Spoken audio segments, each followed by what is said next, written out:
తండ్రి అయిన దేవుని పరిశుద్ధ నామమునకు మహిమ కలుగునుగాక. క్రీస్తునందున ప్రియమైనటువంటి శ్రోతలకు ప్రభునామమున వందనములను శుభములను తెలియచేస్తూ జీవవాక్కుల కార్యక్రమంలోని దేవుని మాటలు వినడానికి ప్రేమపూర్వకంగా ఆహ్వానించుచూ ఉన్నాను. ద్వితీయోపదేశకాండము 8వ అధ్యాయము 2వ వచనాన్ని చదువుకొని ముందుకు వెళ్దాం. ద్వితీయోపదేశకాండము 8వ అధ్యాయము 2వ వచనము. మరియు నీవు ఆయన ఆజ్ఞలను గైకొందువో లేదో నిన్ను శోధించి నీ హృదయములోనున్నది తెలుసుకొనుటకు నిన్ను అనసు నిమిత్తమును అరణ్యములో 40 సంవత్సరములు నీ దేవుడైన యెహోవా నిన్ను నడిపించిన మార్గమంతటిని జ్ఞాపకము చేసుకొనుము. నిన్ను నడిపించినటువంటి మార్గమంతటిని జ్ఞాపకము చేసుకొనుము. మరొకసారి జ్ఞాపకము చేసుకొనుము. ప్రార్థన చేద్దాం. మహాఘనుడా, మహోన్నతుడా, పరలోకపు తండ్రి, గొప్పదైన నీ నామమునకు వేలాది వందనములు, స్తుతులు, స్తోత్రములు చెల్లిస్తున్నాము నాయన. ప్రభువా, ఇదిగో ఈ తరుణం ఇచ్చావు తండ్రి. నీ ప్రియబిడ్డలతో టీవీ ద్వారా మాట్లాడడానికి కృపను అనుగ్రహించినందుకు వందనములయ్యా. ఎందరెందరు బిడ్డలు వినడానికి సిద్ధపడి నీ మాటల కొరకు ఎదురు చూస్తున్నారో వారిని అందరినీ దర్శించు నాయనా. నీ దృష్టిని వారి మీద ఉంచి నీ మాటలు వినిపింపచేయి తండ్రి. నీ మాటలు పలికించుమని ప్రార్థిస్తున్నాము తండ్రి. దీనుడైన నన్ను అయినా మీ సాధనంగా వాడబడుటకు సహాయం చేయి తండ్రి. మీ మాటలు వినుటకు ఆయత్తపడుచు యేసు నామమున ప్రార్థిస్తున్నాము తండ్రి. ఆమేన్. చాలా మంచి మాట. దేవుణ్ణి జ్ఞాపకము చేసుకోవడము మానవుని జీవితానికి ఎంతో ప్రధానమైనటువంటిది, ఎంతో అవసరమైనటువంటి మాట. దేవుణ్ణి జ్ఞాపకం చేసుకొనడము. ఇశ్రాయేలీయులను మోషే ఐగుప్తు దేశం నుంచి కనాను దేశానికి తీసుకొని వెళ్తున్నాడు. మోయాబు ప్రాంతంలోకి వచ్చేటప్పటికల్లా యోర్దాను నది దాటి అవతలికి వెళ్ళిన తర్వాత మరి కనాను దేశము, పాలు తేనెలు ప్రవహించు వాగ్దాన దేశానికి తీసుకొని వెళ్తున్నాడు. అయితే మోషేతో చెప్తాడు దేవుడు, యోర్దాను దాటి నువ్వు అవతలికి వెళ్ళడానికి వీలు లేదు అంటాడు. సరే అని తల ఉంచాడు తప్ప ఎందుకు వెళ్ళకూడదు, నన్ను ఎందుకు తీసుకొని పోవు, నేను ఎందుకు వెళ్ళకూడదనే మాట మోషే నోట రాలేదు. సరే, ఇంకా తను ఎలాగూ అవతలికి వెళ్ళలేడు, పోకూడదు. అందువలన యోర్దాను యువతల ఓ మైదానంలో కూర్చోబెట్టి ఇశ్రాయేలీయులకు అందరికీ అంతకు మునుపు దేవుడు చెప్పినటువంటి మాటలన్నింటినీ క్లుప్తంగా రెండవసారి వారికి బోధిస్తాడు. అందువల్లనే రెండవసారి బోధిస్తాడు కనుకనే ఆ మాటలన్నీ కూడా వ్రాయబడినటువంటి గ్రంథాన్ని ద్వితీయోపదేశకాండం అని మన పితరులు పేరు పెట్టారు. ద్వితీయోపదేశకాండం రెండవసారి ఉపదేశించే గ్రంథము. నా ప్రియమైనటువంటి వారలరా, అక్కడ చెప్తాడు ఏంటంటే, నీ దేవుడైన యెహోవా ఈ విధంగా తీసుకొని వచ్చాడయ్యా, నిన్ను నడిపించాడయ్యా. సరాసరి మార్గంలో రాకుండా అలా తిప్పుతూ తీసుకొచ్చాడు. అరణ్య మార్గము ఒక్కసారి స్ట్రైట్ మార్గంలో, సరాసరి మార్గంలో తీసుకొని రాకుండా ఇలా తిప్పుతూ చాలా సమయం పట్టేంతగా తీసుకొని వస్తాడు. ఎందుకు అలా చేశాడు అంటే దానికి సమాధానం చెప్తాడు మోషే. మరియు నీవు ఆయన ఆజ్ఞలను గైకొందువో లేదో, అనుసరిస్తావో లేదో, గైకొందువో లేదో, వింటావో లేదో, అనుసరిస్తావో లేదో, గమనిస్తావో లేదోనని నిన్ను శోధించి నీ హృదయములోనున్నది తెలుసుకొనుటకు నిన్ను శోధించడానికి నిన్ను అనసు నిమిత్తమును అరణ్యములో 40 సంవత్సరములు నీ దేవుడైన యెహోవా నిన్ను నడిపించిన మార్గమంతటిని జ్ఞాపకం చేసుకుని 40 సంవత్సరాలు పట్టిందండి అరణ్య మార్గ ప్రయాణం. అంతవరకు యోర్దాను దరికి వచ్చేటప్పటికల్లా 40 సంవత్సరాలు పట్టింది. అది కూడాను ఎందుకంత ఆలస్యం చేశాడు, ఎందుకు మార్గాలన్నీ ఈ విధంగా చుట్టూ తిప్పుకుంటూ వచ్చాడంటే,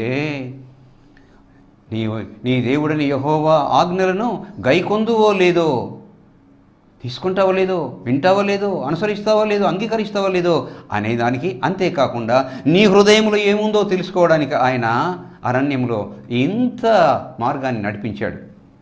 అయితే ఏ విధంగా నడిపించాడు? ఆ మార్గమంతటిని నువ్వు జ్ఞాపకం చేసుకో, జ్ఞాపకం చేసుకో, జ్ఞాపకం చేసుకో. చాలా విలువైనటువంటి మాట. మనము కూడా, నా ప్రియమైన వారలారా, మనము కూడా ఆయన మన ఎడల ఏం చేశాడు, ఎలా రక్షించాడు, ఎలా ప్రేమించాడు, ఎలా విడిపించాడు, ఎలా నడిపించాడు, ఎలా పోషించాడు మన జీవితంలో ఒక్కసారి వెనక్కి మన జీవితాన్ని చూసుకున్నట్లయితే ఎంతో మంచిది, ఎంతో బాగుంటుంది.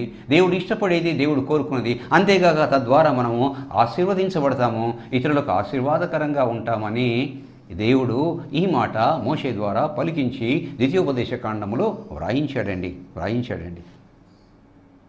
అద్భుతాలు, ఆశ్చర్యాలు చేశాడు. మన జీవితంలో కూడా చేశాడు. కానీ మనం జ్ఞాపకం చేసుకుంటున్నామా? జ్ఞాపకం చేసుకోవలసిన బాధ్యత మనది. చేసుకోనకపోయినట్లయితే మనం దేవుణ్ణి మరిచిపోయిన వాళ్ళం అవుతాము. ఆయన చేసిన మహోపకారములను విస్మరించిన వాళ్ళం అవుతాము.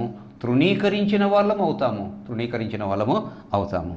అయితే ఏమి జ్ఞాపకం చేసుకోవాలి నా ప్రియమైన వారలారా? మొదటిది, ఆయన విడిపించిన తీరును జ్ఞాపకం చేసుకోవాలి. జీవితంలో నా ప్రియమైనటువంటి వారలారా, ప్రమాదాలు, ఇబ్బందులు, కష్టములు, మరణాలు ఎన్నో విడిపించలేదా, తప్పించలేదా, రక్షించలేదా? చేశాడండి దేవుడు. విడిపించాడు, తప్పించాడు, చేశాడు మన ఎడల. నిజమే. మరి ఇశ్రాయేలుల జీవితంలో అద్భుతాలు, ఆశ్చర్యాలు చేశాడండి. అద్భుతాలు. అక్కడ బాధపడుతూ, వేదన పడుతూ, కన్నీరు కార్చుతూ ఉంటే దేవుడు అంటాడు, మోషే, ఏంటి ప్రభువా, వెళ్ళయ్యా, నువ్వు ఇశ్రాయేలీయులను, నా ప్రజలు అక్కడ ఏడుస్తున్నారు, దుఃఖపడుతున్నారు. నేను వారి యొక్క దుఃఖాన్ని చూశాను, వారి మొరను విన్నాను, అవి నాకు తెలిసే ఉన్నాయి. నువ్వు వెళ్ళాలి అక్కడికి, వారిని విడుదల తీసుకొని రావాలి. వెళ్ళు ఐగుప్తు దేశానికి, ఫరోతో మాట్లాడి వారిని విడుదల చేసుకొని రమ్మంటాడు. మోషే అయితే అభ్యంతరం పెడతాడు. నేను వెళ్ళడానికి, ఫరో చక్రవర్తితో మాట్లాడడానికి, వారిని విడుదల తీసుకొని రావడానికి నేను ఎంతటి వాడను అంటాడు. ప్రభు అంటాడు, నువ్వు ఎంతటి వాడవైతేనేమి నేను నీతో ఉంటాను పద అంటాడు. సరే, అలాగా కొన్ని అభ్యంతరాలు చెప్తాడు. అన్ని అభ్యంతరాలు కొట్టివేయబడిన తర్వాత సరే నేను వెళ్తాడు ఐగుప్తు దేశానికి, దేవుని ప్రజలైనటువంటి ఇశ్రాయేలీయులను విడుదల చేసి తీసుకొని రావడానికి. సులభంగా రానిచ్చాడా? సులభంగా అనుమతిచ్చాడా? సులభంగా పోనిచ్చాడా ఫరో చక్రవర్తి? లేదే. మరి ఫరో చక్రవర్తి అనుమతించి పంపించడానికి మరి అద్భుతాలు, ఆశ్చర్యాలు చేయవలసి వచ్చింది. దేవుడు చేశాడు మోషే ద్వారా. మోషేను సాధనంగా వాడుకొని అద్భుతాలు, ఆశ్చర్యాలు చేశాడు ఐగుప్తు దేశంలో. ఏమి అద్భుతాలు చేశాడు? 10 అద్భుతాలు చేశాడండి. ఆయనను విడిపించడానికి, ఆ దాసత్వంలోని విడిపించడానికి ఎన్ని అద్భుతాలు చేశాడంటే, కర్ర సర్పమయ్యేటట్టుగా చేశాడండి, నీళ్లు రక్తమయ్యేటట్టుగా చేశాడండి, కప్పలు వచ్చి అన్ని చోట్ల మరి మందలుగా, గుంపులుగా కప్పలు ఉండడానికి కప్పలను రాజేశాడు. ఆ తరువాత దుమ్మును కొట్టితే ఆ దుమ్ము పైకి లేచి జనాల మీద పడ్డప్పుడు ఆ దుమ్ము పేలు అయినాయి. ఎక్కడ చూసినా ఒంటి మీద, ప్రతి ఒక్కరి మీద పేలు. ఎంత విసుగ్గా ఉంటుందో, ఎంత కష్టంగా ఉంటుందో. అయినా పోనిచ్చాడా ఫరో చక్రవర్తి? వారిని పోనివ్వలేదు. ఈగల గుంపు రాజేశాడు మోషే దేవుని యొక్క ఆజ్ఞ మేరకు. మరి అయినా అనుమతించాడా? పోనిస్తానంటాడు. ఎంత మాత్రం అనుమతించలేదు. ఆ తర్వాత పశువులన్నీ చచ్చిపోయినాయండి ఐగుప్తు దేశంలో. పశువులన్నీ చనిపోయినాయండి. అంత నష్టమైపోయినా కూడా ఫరో చక్రవర్తి వారిని విడుదలకు అంగీకరించలేదు. అంతేకాకుండా మరి ఐగుప్తుల శరీరాల మీద దద్దులు, పొక్కులు, జబ్బు వచ్చిందండి. దద్దులు, పొక్కులు. అయినా అనుమతించాడా? లేదు. వడగండ్ల వానతో పశువులు నాశనమైపోయినాయి. తరువాత మిడతలతో, వడగండ్ల వానతో నాశనమైపోయిన పంట ఇంకా మిగిలింటే అవి మిడతల ద్వారా పంట నాశనమైపోయింది. మిడతలను రప్పిస్తాడు దేవుడు. తరువాత గాఢాంధకారమైనటువంటి చీకటి ఐగుప్తు దేశంలో అంత విస్తరిస్తుంది, రాజేస్తాడు. అయితే మరి గోషెను ప్రాంతం ఉంది, ఇశ్రాయేలీయులు నివసిస్తున్న గోషెను ప్రాంతంలో వెలుగు ఉంది, అక్కడ చీకటి లేదు. చివరిగా ఐగుప్తు దేశంలో ఉన్నటువంటి కుటుంబాలలో రాజగృహము మొదలుకొని అతి సాధారణమైన వ్యక్తి గృహము వరకు తొలి సంతానం హతమైపోతారు. అప్పుడు ఫరో చక్రవర్తి అనుమతిస్తాడు వెళ్ళమని. మోషే వారిని తీసుకొని బయటికి వస్తాడండి. ఇది ఇన్ని అద్భుతాలు ఆశ్చర్యాలు చేసి ఆయన వారిని విడిపిస్తాడు. నా ప్రియమైన వారలారా, నా ప్రియమైన శ్రోతలారా, ఒక్కసారి మనం వెనక్కి తిరిగి చూసుకుంటే మనల్ని ఆయన ఏ విధంగా మనల్ని విడుదల చేశాడు. ఆపద నుంచి, అపాయం నుంచి, ప్రమాదం నుంచి, మరణం నుంచి, ఇంకా జబ్బుల నుంచి, వ్యాధుల నుంచి మనల్ని మరి విడుదల చేసి కాపాడి ఉంటాడు. ఎన్ని చేసి ఉంటాడు మన జీవితంలో. ఒక్కనాడైనా మనం జ్ఞాపకం చేసుకున్నామా? ఓ ఇశ్రాయేలు, జ్ఞాపకం చేసుకో. నువ్వు వెళ్తున్నావు, ఆయన వాగ్దానం మేరకు మాట నిలబెట్టుకున్నాడు. ఇంతవరకు తీసుకొచ్చి యోర్దాను దాటితే అవతల కానాను దేశానికి వెళ్తున్నావు, పాలు తేనెలు ప్రవహించే వాగ్దాన దేశానికి వెళ్తున్నావు. అయితే అక్కడ నువ్వు జ్ఞాపకం చేసుకో. ఏమి నిన్ను ఆయన ఎలా విడిపించాడో కష్టాల నుంచి, ఎలా విడిపించాడో కన్నీళ్ళ నుంచి, ఎలా విడిపించాడో ఆపదల నుంచి, బాధల నుంచి, ఈ విషయం నువ్వు జ్ఞాపకం చేసుకో. ఏమి చేయక్కర్లేదు, జ్ఞాపకం చేసుకొని దేవా నన్ను విడిపించావయ్యా అంటే చాలు, దేవుడు సంతోషిస్తాడు. అయ్యో నా బిడ్డ, నేను చేసినటువంటి మేలు మర్చిపోలేదే అని చెప్పేసి మనకున్నటువంటి కృతజ్ఞతాభావాన్ని బట్టి ఆయన సంతోషించి ఆశీర్వదిస్తాడు. ఆయన విడిపించిన తీరు జ్ఞాపకం చేసుకోవాలి. సరే, ఆయన రెండవది, ఆయన మనల్ని ఎలా నడిపించాడో మార్గంలో ఎలా నడిపించాడో అది కూడా జ్ఞాపకం చేసుకోవాలి. నా ప్రియమైన వారలారా, ఇశ్రాయేలునే మన ఎదురుగా పెట్టుకొని మనం ధ్యానిస్తాం. ఐగుప్తు దేశం నుంచి బయటికి వచ్చిన తర్వాత రథాలున్నాయా, గుర్రాలున్నాయా, సైన్యం ఉందా? వారికి కాలినడకతో నడిచి వెళ్ళిపోతున్నారండి.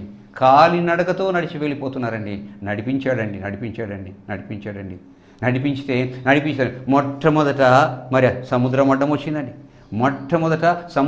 వచ్చిందండి. ఎలా అవతలికి వెళ్ళాలి? అయ్యో సముద్రం అడ్డం వచ్చింది, ఎలా వెళ్ళాలి? ముందు చూస్తే సముద్రము వెనక మరలా తరుముకుంటూ వస్తున్నారు, పరిగెత్తుకుంటూ వస్తున్నారు. ఫరో చక్రవర్తి యొక్క సైన్యము మోషేతో మాట్లాడతారు. అయ్యో మమ్మల్ని ఇక్కడ ఈ సముద్రములో, లేకపోతే మమ్మల్ని ఇక్కడ చంపడానికి తీసుకొని వచ్చావా? వెనక చూస్తే సైన్యం ఉంది, ముందు చూస్తే సముద్రము, ఎలా ఎందుకు మమ్మల్ని ఇట్లా చేసావని చెప్పేసి అందరూ కూడా సనిగారు, గొనిగారు, వ్యసనపడ్డారు, బాధపడ్డారు. మోషే ఎడల అద్భుతం చేశాడు. ఎలా నడిపించాడంటే ఆ సముద్రాన్ని మరి ఎదురుగా ఉంది. మోషే నీ చేతిలో ఏముంది? కర్ర ఉంది ప్రభువా, ఆ కర్రను చూపించయ్యా సముద్రం వైపు. చూపిస్తే 2 పాయలవుతుంది, ఆరిన నేల ఏర్పడుతుంది. అందులో నడిచి అవతలికి వెళ్తారు. చూశారా ఎలా నడిపించాడు? విడిపించిన తీరే కాదు, ఆయన నడిపించిన తీరు చాలా గొప్పది. వారు దాటి వెళ్ళిపోయిన తర్వాత ఫరో చక్రవర్తి యొక్క సైన్యము వెనక పరిగెత్తుకుంటూ తరుముకుంటూ వస్తుంది. వీళ్ళు సముద్రంలో ఉన్నారు. అప్పుడే వీళ్ళు ప్రవేశిస్తారు. ఐగుప్తు సైన్యము ప్రవేశించిన తర్వాత ఎప్పుడైతే ఇశ్రాయేలీయుల్లో చివరి వ్యక్తి సముద్రము దాటుతాడో అప్పుడు మోషే మరలా నీ చేయి చాపిన తర్వాత 2 పాయలైపోయిన సముద్రము కలిసిపోయి ఒకటే అవుతుంది. ఈ ఐగుప్తు ఫరో చక్రవర్తి యొక్క సైన్యం అంతా కూడా సముద్రంలో మునిగి నాశనం అయిపోతుంది. చచ్చిపోతారండి. ఎలా నడిపించాడో చూశారా? విడిపించిన తీరు గొప్పది, నడిపించిన తీరు మహా గొప్పది. నిజంగా ఎంత ఆపద నుంచి, ఎంత కష్టం నుంచి, మరణపు అంచుల్లో ఉన్నటువంటి ఇశ్రాయేలీయులను ఆయన నడిపించిన తీరు ఎంత గొప్పది. చూశారా నా ప్రియమైన వారలారా? మనల్ని విడిపించాడు ఆయన, మనల్ని నడిపించాడు. అయితే మనం జ్ఞాపకం చేసుకుంటున్నామా? ఇంకా అక్కడి నుంచి విడిపించిన తీరే కాదు, ఆయన పోషించిన తీరును కూడా జ్ఞాపకం చేసుకోవాలి. ఏ దినమైనా, ఒక్క దినమైనా ఉదయాన్నే తినకుండా ఉన్నామా? మధ్యాహ్నము భోజించకుండా ఉన్నామా? రాత్రి భోజనం చేయకుండా ఉన్నామా? ఇంకా ఇవే కాకుండా ఇంకా మనల్ని దేవుడు పోషించాడు కదా. ఉండడానికి నివాసం ఇచ్చాడు, నివసించడానికి కట్టుకోవడానికి బట్టలు ఇచ్చాడు. ఏ విధంగా మనల్ని పోషించాడు. అవునా? నిజమే. లేకపోతే ఎలా పోషించబడ్డాం? మనము దేవుని కృపలో, ఆయన చిత్తంలో మనము పోషించబడ్డాం. అదేవిధంగా ఇశ్రాయేలీయులు సముద్రము దాటి వచ్చారండి. నీళ్లు లేవు అక్కడ, నీళ్లు చేదుగా ఉన్నాయి. అయ్యా నీళ్లు చేదుగా ఉన్నాయి, ఇక్కడ మేము తాగలేకుండా ఉన్నాము, మేము చచ్చిపోతాం, నీళ్లు కావాలి అని చెప్పేసి ఇశ్రాయేలీయులు అన్నప్పుడు వెంటనే మోషే ఏం చేయలేడు తను. అప్పుడు దేవుణ్ణి మొరపెడతాడు. దేవుడు చెప్తాడు, మోషే అదిగో అక్కడ చెట్టు ఉంది కదా, ఆ చెట్టు కొమ్మ తీసుకొచ్చి ఆ నీళ్ళలో వేసిన తర్వాత ఆ చేదు నీళ్ళు తీయని నీళ్ళు అవుతాయి, అందరూ తాగుతారు. ఒక్కరు కాదు, ఇద్దరు కాదు, ఎంతమంది 6 లక్షల మంది పాదచారులకు మరి నీళ్లు కావాలి, దేవుడు ఇచ్చాడండి. చూసారా ఎలా దప్పికి తీర్చాడో కాబట్టి దప్పికి తీర్చాడు. మరి ఆకలి మరి బయలుదేరి వచ్చారు. వాళ్ళ దగ్గర ఉన్నటువంటి ఆ పిండి రొట్టెలు అన్నీ కూడా అయిపోయినాయి. మరి ఎలా చేయాలి అన్నం. దేవుడు అంటాడు మోషే తింటారు వాళ్ళు, దిగులు పడద్దు. ఆకాశం నుంచి మన్నా కురిపిస్తారండి. ఆకాశం నుంచి మన్నా కురిపిస్తే దేవదూతలు భోంచేసే భోజనము మన్నా. ఆ మన్నాను కురిపిస్తే పోయారు, తెచ్చుకున్నారు, తిన్నారండి, పోషించాడండి. దేవదూతలు భోజనం చేసే భోజనం ఏంటంటే మన్నా ఆహారాన్ని కురిపించాడు. విడిపించిన తీరు గొప్పది, నడిపించిన తీరు గొప్పది, పోషించిన తీరు ఇంకా ఎట్లా పోషిస్తాడంటే, అయ్యో ఎప్పుడు తిన్న మన్నానేనా, మాకు మసాలా మాంసము గుర్తొస్తున్నాయి, అక్కడ బీరకాయలు కీరకాయలు మసాలా వగైరా మేము వండుకొని తిన్నామే, ఆ మాంసాలు మాకు గుర్తొస్తున్నాయని చెప్పేసి అడిగినప్పుడు అదే మరి మోషే అంటాడు, అయ్యో ప్రభువా, మరి మీరు మాంసం కావాలనుకుంటున్నారే, ఎలా ప్రభువా అంటే, వారు తింటారు మోషే, వారు తింటారు మాంసము. 1 రోజు కాదు, 2 రోజులు కాదు, వారం కాదు, 10 రోజులు కాదు, 20 రోజులు కాదు, నెల రోజులు తింటారు. ప్రభువా నెల రోజులు తింటారని అన్నవే, మరి వాడి కొరకు ఎన్ని పశువులు తేవాలి, ఎన్ని చేపలు తేవాలి, ఎంత మాంసం తేవాలి అంటే దేవుడు అంటాడు, మోషే యెహోవా బాహుబలము తక్కువైనదా చూడు అంటాడు. యెహోవా బాహుబలము తక్కువైనదా చూడని చెప్పేసి అంటాడు. రాత్రి అందరూ వెళ్ళి వాళ్ళ గుడారాలు పడుకుంటారు. ఉదయం లేచి చూసేటప్పటికల్లా వారి గుడారాల చుట్టూ 2 మూరల ఎత్తున ఆ సముద్రపు పిట్టలు వచ్చి ఆ పక్కన పడి ఉంటాయి. ఆయన తెచ్చుకుంటారు, తింటారండి. చూసారా ఏ విధంగా పోషించాడు. ఆయన విడిపించిన తీరు గొప్పది, నడిపించిన తీరు మరీ గొప్పది, ఆయన పోషించిన తీరు ఇంకా గొప్పది. అలాగే మనల్ని విడిపించాడు ఆయన, మనల్ని నడిపించాడు ఆయన, మనల్ని పోషించాడు. జ్ఞాపకం చేసుకుంటున్నామా? జ్ఞాపకం చేసుకుని వందనాలు, స్తుతులు, స్తోత్రములు చెల్లించవలసిన బాధ్యత కలిగిన వారమై ఉన్నాము. అలా చేయకపోయినట్లయితే దేవుని యొక్క కోపం మన మీదకి వస్తుంది. దేవుని యొక్క కోపము మన మీదకి. అందువలన అంటాడు ఏమంటే, మీరు మరి అది జ్ఞాపకం చేసుకోండి. అందువలన అంటాడు మోషే, ద్వితీయోపదేశకాండం 1వ అధ్యాయం 46వ వచనంలో, మీరు నివసించిన దినములెన్నో తెలిసినవి, ఆ విధంగా ప్రయాణములో మీరు ఎన్ని దినములున్నారో అవి మీకు తెలుసు. జ్ఞాపకం చేసుకోండి. అయితే మీకు తెలుసు మీకు జ్ఞాపకం చేసుకుని, అయితే ఆ దినాలు మీకు తెలియకపోవచ్చు ఎన్ని అనేది, అయితే దేవునికి తెలుసు, ఆయన ఎరుగును అని చెప్పేసి అంటున్నాడు. ఆయన ఎరుగును. అందువలన మనం జ్ఞాపకం పెట్టుకొస్తుంది, ఆయన మనకు సహాయం చేశాడు. ఆయన మనకు సహాయము చేశాడు. ఎలా? విడిపించడంలో సహాయం చేశాడు, నడిపించడంలో సహాయం చేశాడు, పోషించడంలో సహాయం చేశాడు. మన యొక్క జీవిత గమనంలో ప్రతి మలుపులో ఆయన ఉండి మనకు సహాయం చేశాడు. దేవుడు మనకు సహాయము చేశాను. 1 సమూయేలు గ్రంథము 7వ అధ్యాయము 12వ వచనము, 1 సమూయేలు గ్రంథము 7వ అధ్యాయము 12వ వచనములో రాయబడింది, ఇంతవరకు యెహోవా మనకు సహాయము చేశాను.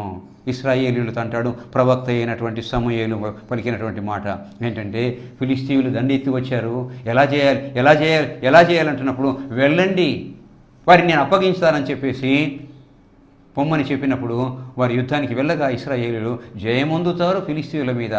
అందువలన అంటాడంటే, యెహోవా మనకు సహాయము చేశాను. అందువలన ఆయన ఇంకా సహాయం చేస్తాడు. మీరు ఎలా ఉండాలంటే, అన్య దేవతలను తీసివేసి యెహోవాను సేవించుడి.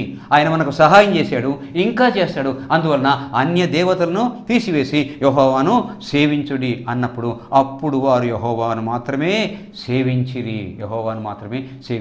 ఇంత మేలు చేసి, ఇంత ఉపకారం చేసి, ఇంత విడిపించి, నడిపించి, పోషించినటువంటి ఆయనను సేవించాలి.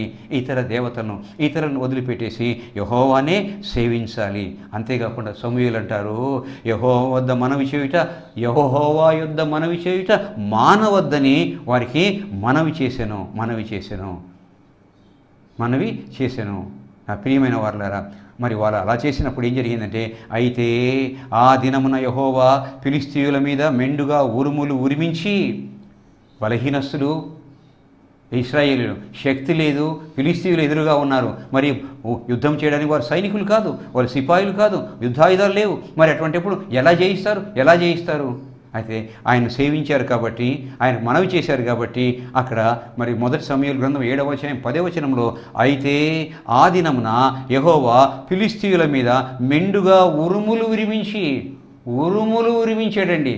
ఉరుములు ఉరిమించి తారుమారు చేస్తే తారుమారు చేయబడ్డారు.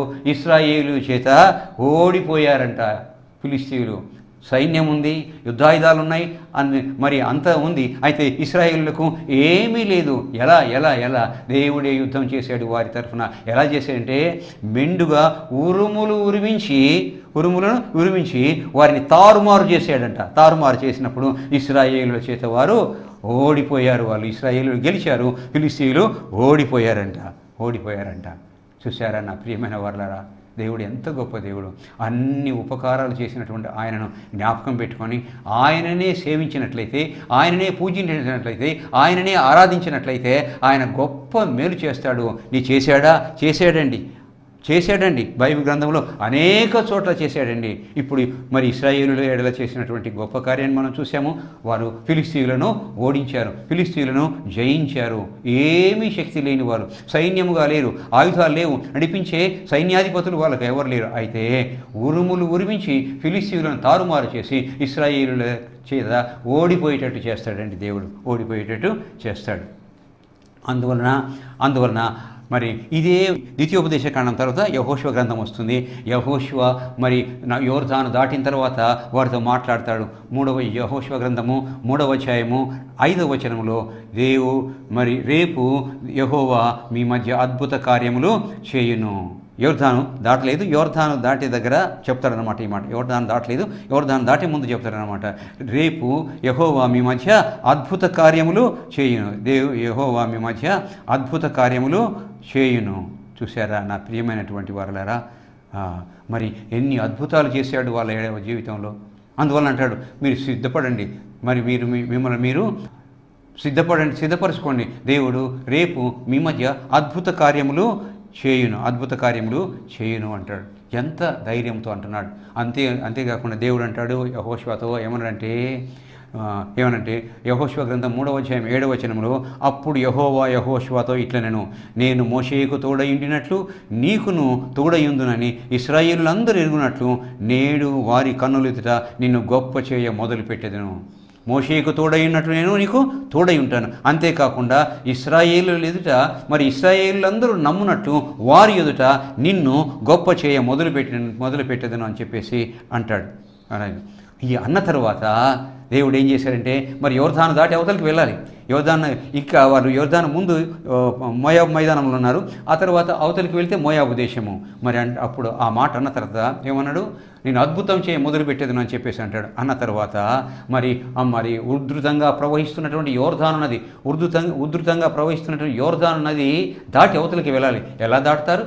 ఆ దినము మరి సముద్రాన్ని 2 పాయలుగా చేసినటువంటి దేవుడు ఈ యోర్దాను 2 పాయలుగా చేయడా, యోర్దాను నుంచి మార్గం ఏర్పాటు చేయడా? ఖచ్చితంగా చేస్తాడండి. చూసారా, యెహోషువ గ్రంథము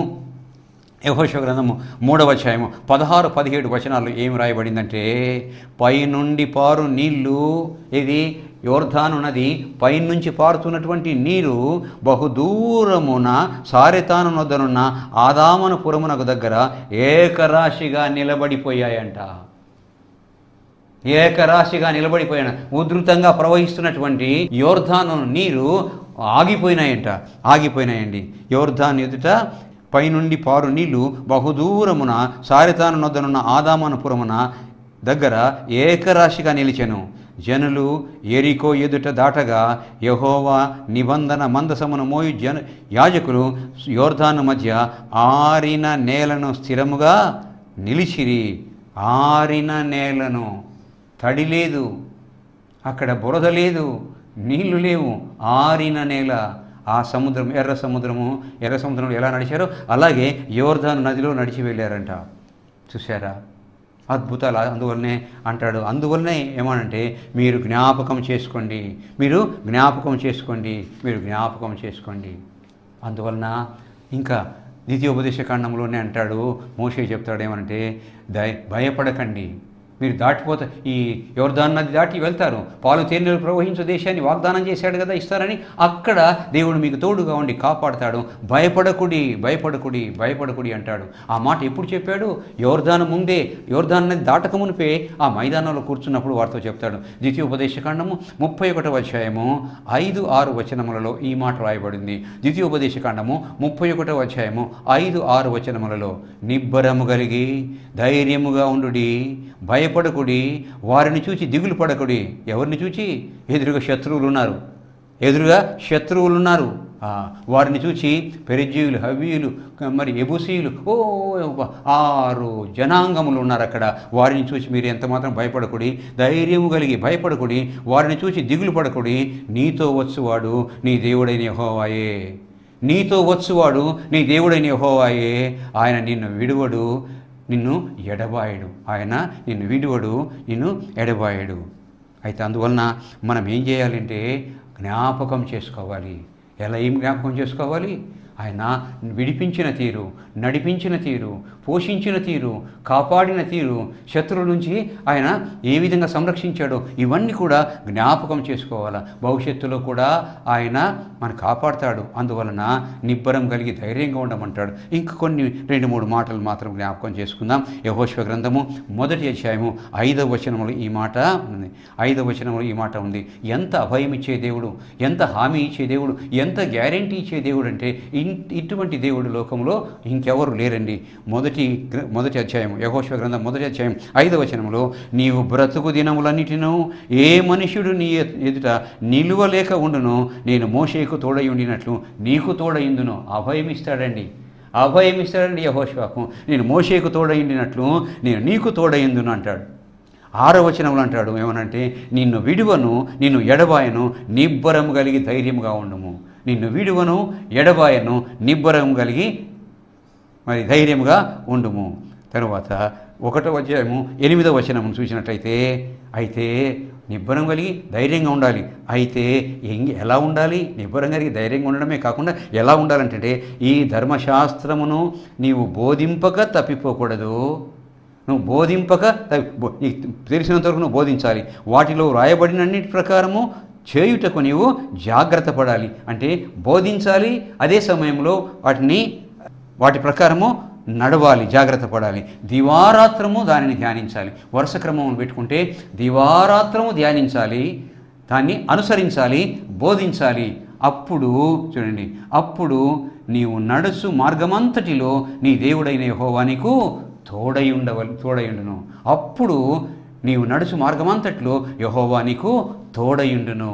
ఆయన తోడై ఉండాలంటే ఏం చేయాలంటే, ఆయన వాక్యాన్ని ధ్యానించాలి, ధ్యానించిన వాక్యాన్ని అనుసరించాలి, అనుసరించినటువంటి వాక్యాన్ని బోధించాలి. అప్పుడు ఆయన తోడుగా ఉంటాడు, అప్పుడు ఆయన కాపాడుతాడు. చూసారా నా ప్రియమైన వారు? అయితే మనం చేయవలసింది ఏంటంటే, మరొకసారి జ్ఞాపకం చేసుకుంటే, మనల్ని ఏ విధంగా ఇబ్బందుల్లో, కష్టాల్లో, కన్నీళ్ళలో, వేదనలో ఆయన విడిపించడమే కాదు, మరి వెలుపలికి నడిపించి శాంతి మార్గంలో, నెమ్మది అయినటువంటి మార్గంలో ఎలా నడిపించాడో జ్ఞాపకం చేసుకోవాలి. అంతేకాకుండా ఆయన ఎలా పోషించాడో, నివాసము, బట్టలు, పానము, తిండి ఇవన్నీ కూడా ఎలా ఇచ్చి పోషించాడో ఇంతవరకు ఒక్కసారి జ్ఞాపకం చేసుకున్నట్లయితే ఆయన ఇంకా ఆశీర్వదిస్తాడు, ఇంకా పోషిస్తాడు, ఇంకా కాపాడుతాడు. నిబ్బరం కలిగి ఉండు. అంతేకాకుండా ఆయన నీకు తోడుగా ఉండాలంటే దేవుని వాక్యాన్ని ధ్యానించాలి, అనుసరించాలి, బోధించాలి. అప్పుడు నీ దేవుడని యెహోవా నీకు తోడుగా ఉంటాడు అని చెప్పేసి వాక్యం చెబుతుంది. ఎంత మంచి వాక్యము, ఎంత అభయం ఇచ్చే వాక్యము దేవుడు మనతో మాట్లాడుతున్నాడు. నా ప్రియమైన వారులారా, చేద్దామా ఈ పని? ప్రయత్నం చేద్దాము ఈ పని చేయడానికి. ప్రార్థన చేద్దాం. ప్రభు అయిన దేవా, వందనాలు, స్తుతులయ్యా. ప్రభువా, ఎంత గొప్ప దేవుడవు తండ్రి. నువ్వు విడిపించే దేవుడవు నాయన, నడిపించే దేవుడవు అయ్యా, పోషించే దేవుడు నాయన. భవిష్యత్తులో తండ్రి పోషిస్తాను, నడిపిస్తాను, విడిపిస్తానని చెప్పేసి తోడుగా ఉంటానని అభయమిచ్చిన దేవుడవు తండ్రి. నీ వంటి దేవుడు ఎవరున్నారు ప్రభువా? అట్టి దేవుడైనటువంటి నీకు వందనాలు, స్తుతులు, స్తోత్రములు చెల్లిస్తున్నాము నాయన. మా ప్రభువా, విన్నటువంటి మా శ్రోతలు ఈ వాక్యం చేత తండ్రి ఆయన మరి పోషించబడి, వాక్యం చేత ఆయన ధైర్యపరచబడి ముందుకు వెళ్ళటకు సహాయం చేయి తండ్రి. బోధించబడిన ఈ వాక్యం వ్యర్థమైపోకుండా మా శ్రోతల జీవితాల్లో తండ్రి ఫలించున్నట్లుగా నీ కార్యం జరిగించమని వందనాలు, స్తుతులు చెల్లిస్తూ యేసు నామమున ప్రార్థిస్తున్నాను తండ్రి. ఆమేన్.